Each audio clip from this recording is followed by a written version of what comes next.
मुआशरे में फहाशी फैलाने का इल्जाम, एक और टिकटॉकर के लिए मुश्किलात खड़ी हो गई। पुलिस ने हिरासत में ले लिया।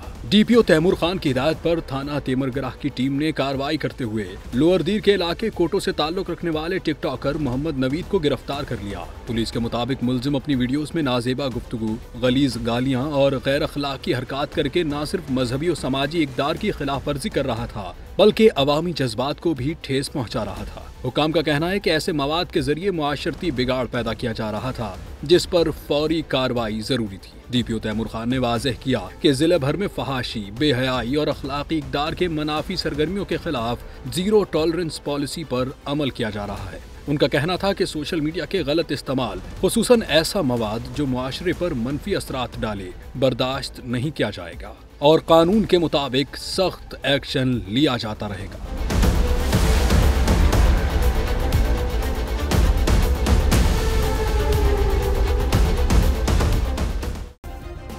सब्सक्राइब करें और बेल दबाएं ताकि कोई खबर रह न जाए।